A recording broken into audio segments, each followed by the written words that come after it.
love them or hate them, they are here to stay, and this is Trek's newest electric hybrid pedal assist. Yes. The Verve Plus 2. Let's get on topic.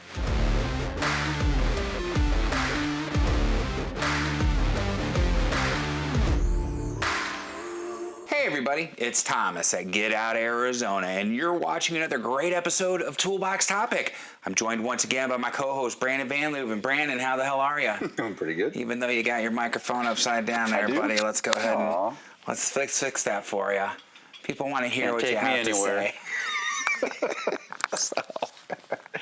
All right, and now that we've completely, you know how we roll, guys. Once again, we're at Trek Bicycle Store in West Phoenix. Well, there's a dead cat in here somewhere. Oh, man, there's something going on. There's a lot of flies in here today. Oh, Lord, I don't know what to tell you. But, maybe we should take the trash out.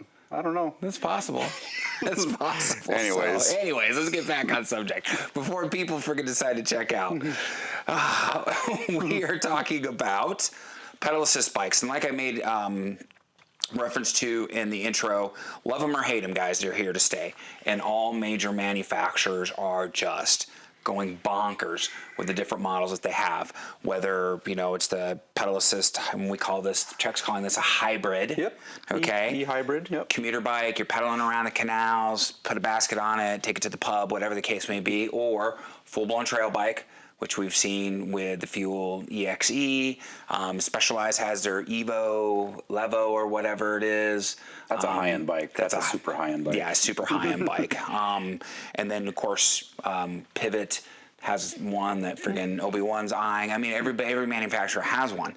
And Brandon and I have talked about it, and we'll probably do another just separate episode on the benefits of pedal assist. And we're not talking about the throttle ones. Okay, yeah. You see Jamokes riding those, they're not even riding, they're just hitting the throttle, and they're screwing it up for everybody else. But when it comes to the pedal assist, I am definitely a proponent of these.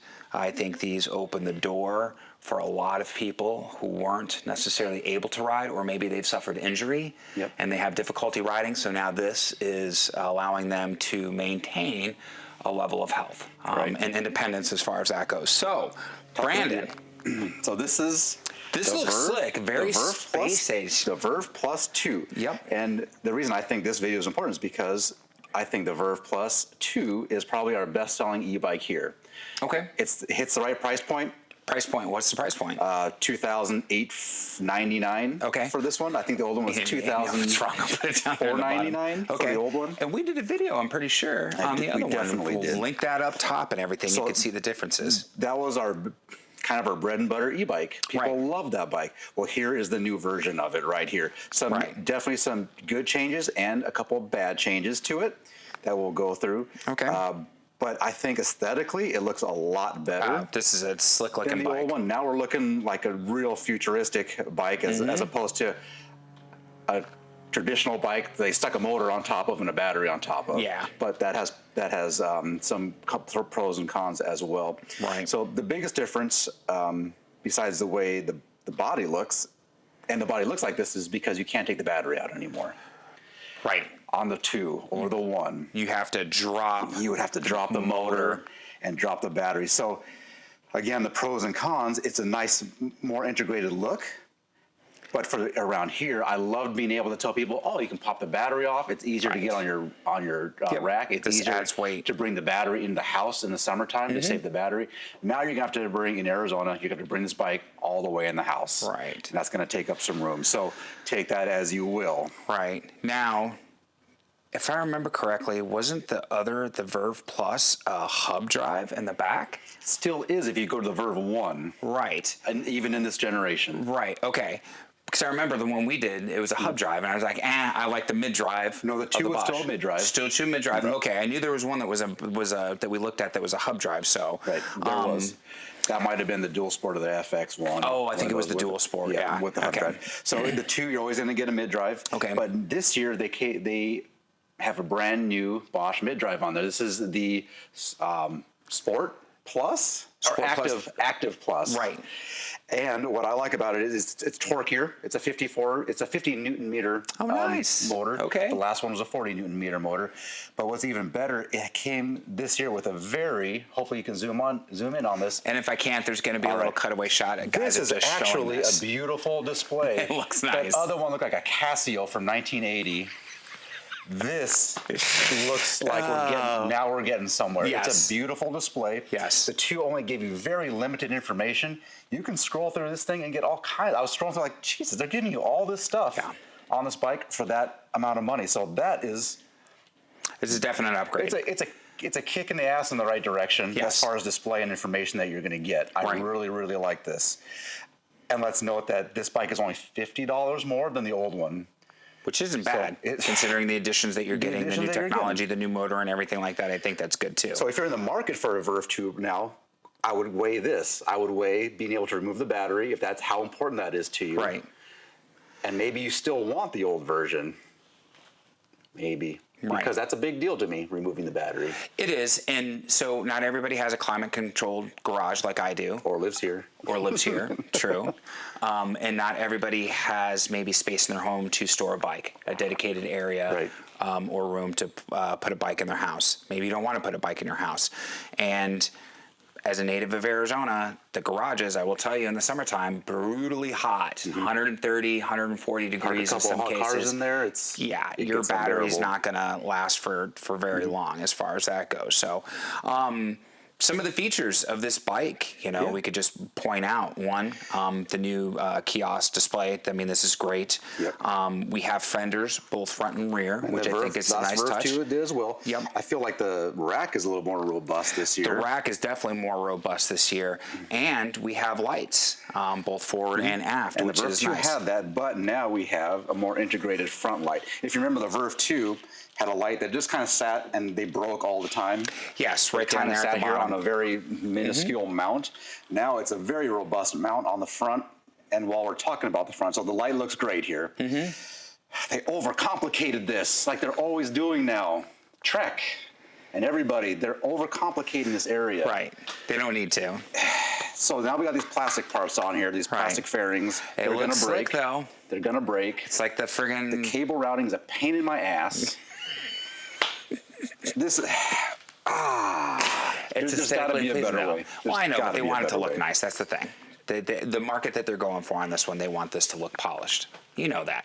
It's like when you open up the hood of a BMW, what do you see? Plastic. The motor, but you have all those fairings over the motor to make it just look super nice. Right. So you at home purchasing this, you don't have to deal with this. I do. It's pissing me off. It won't piss you off. You'll be just fine. That really grinds my gears. You know, really grinds my gears. But Stay tuned for those shorts. It does look better. The handlebar is more robust. This is actually very. They're kind of following the ways. Specialized actually had I think it's called the Como. Right. And their cockpit kind of looked like this a little bit. I think they're kind of following the ways which I don't mind. I think it looks good. It's a nice, robust handlebar. It's a very upright. So got it nice doesn't shifters. Look bad, but again, all the you got plastics. some ergonomic Bontrager grips on there already and everything like that. And another big thing while we're talking about some changes, the last Verve 2 was a 700C with a 45. This is a 27.5 with a 2.0. So smaller wheel, bigger tires. It should be stronger. Yeah, a little bit more robust. Yep. I think it's going to allow people to do more things with it. Anytime the wheel is smaller and we have less spoke length, the wheel's going to be stiffer and stronger. So I think that was a good move as well when we're talking about the weight of the bike. Both this generation and last generation weigh almost identical at just like 51 point something pounds. Right. So, and of course I'll have it down there. And there's really not a lightweight e-bike if we're talking about e-bikes. So especially when we're coming the commuters and stuff. So I like the fact that the charging port is so easy to get to. It's in a way better spot than the last version. Very convenient. Even to this day, I got to find that. I'm searching for it because it was kind of hidden in black on black, and I was always like, so it was kind of hard to find. One of the gripes from that video that we did was some troll's just like, oh, you would think he would know where the friggin' charging port's located at. Oh. Yeah, but I mean, it was kind of hidden. It was in a bad spot. Yeah, I couldn't find it. Here it's very yeah, I mean, you can't miss that. You can't miss it. So can't miss it. Thank you for doing that, guys. Yes, I like the fact we got a nice stout fork. We've got some mounts here on the side, so you can mount like a little rack or a basket if you wanted to. Just everything about this bike is very polished and refined. A nice step aesthetically over. I have to admit, yes. We've got a nice group. So this is, and so, you know, brand new motor, brand new drivetrain. So this is Shimano's new Q system. This is a 9-speed Qs. Yep. And Qs is out now to simplify everything. So everything from now on bikes should be a Q system, and then one group to rule them all. So it should help me a lot on this side of the wall, just getting parts and making sure that things are compatible. Yeah, and absolutely. Hydraulic disc brakes and everything like that. All the standard accoutrement that you would expect to see on a majority of bikes today. It is 2024, so a lot of that technology and tech that we saw in 2020, 2021 has now trickled down, and it's common for just about every price point bike, whether it's carbon, aluminum frame, pedal assist, analog, however you want to look at that. So, and it comes with a really cool kickstand, guys. So if there was anything that was, you know, going to be the deal breaker, it's like the model ship with the Tupperware set from Uncle Rico. That's the kickstand.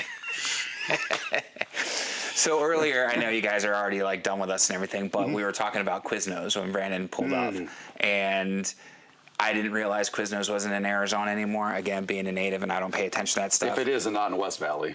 Yeah, if you guys know of a Quiznos in the Valley of the Sun, just chime in down below. And if any of you remember, if you're my age and you remember the Quiznos commercial where they had the cutout hamsters with the human lips and the pirate hats going, "We've got a pepper bar," chime in down below too. I don't know. The things we remember from being high. No, I'm joking, guys. So. That's all right. It's all right. It's a different time. 51. You're just a kid. Yeah. It's a tough time for everyone. It was a tough time for everybody. So at least we didn't have to wear corduroy. All right, guys, enough. So, Brandon, is there anything else you want to add about this bike? I mean, it's a great price point. It's a good-looking bike. We've got the current tech. This is just really, really nice. I think my takeaway of this is if you're in the market for a Verve Plus 2, it's all going to be about that removable battery to me. Mileage. What's the mileage on this? What's the average rating mileage? They won't give you one. I know. They're kind of stingy about that. If you want to know that, if you go onto the Bosch website. Bosch calculator. Do the calculator. It's going to run you through probably almost 20 questions. It's pretty accurate, and though. that will give you a good idea of how much life you're going to get. Right. I could see people, I mean, not only in the different communities, match plan communities and everything like that, but I can see people in urban areas that maybe only have like a 15-mile commute to work, something like that. They can ride this to the office, be comfortable about it, you know, ride it home a couple times a week and everything like that. Yeah. So I think this is just going to hit a sweet spot for a lot of people. I'm actually excited about this bike. And the nice thing about these batteries too, you could have a charger at work.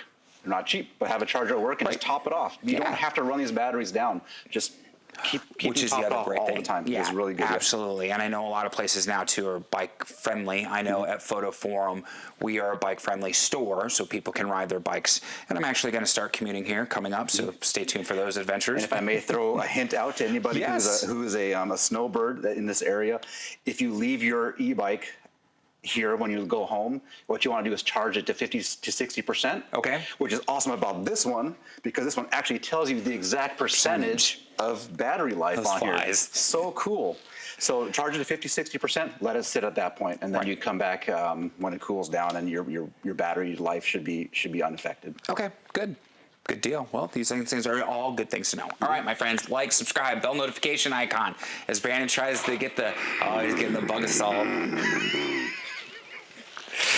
All things that like the video or help out the video and the channel. I'm so distracted now with the bug assault. There's going to be some links down below. Trek Bicycle Stores of West Phoenix is the #1 link. Oh, Jesus. Our social media, Instagram, Facebook, TikTok, the devil's work, but we need it to get the word out for Get Out Arizona. Our affiliate links down there, you guys know, they help us out with coffee, park pass money, and gas money. but will not. You won't be charged anything additional. And that's it. If you have anything to add, we're definitely interactive. Just be respectful in the comment section, okay? We don't mind questions or anything like that, or just general comments, but be respectful in the comment section. So at that point, what do we say? Be kind to yourself and others. Be amazing stewards on that trail. And we have to ask, as Brandon goes on his vendetta, what are you waiting for? Get out, Arizona. We'll see you on that next adventure. Take care, everybody. We gotta get out of here. Brandon, we'll see you next week, man.